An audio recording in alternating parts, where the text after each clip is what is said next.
Senhor Jesus, muito obrigado por este dia. Obrigado porque o Senhor cuida de nós do seu tempo, que o Senhor nos ama. Obrigado porque a gente tem condições de ter uma comida dessas, de qualidade super premium, Deus. Abençoa os cachorros da rua, que eles não passem fome, Deus.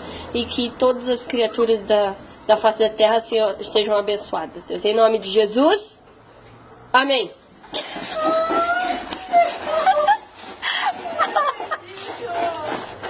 São crentes.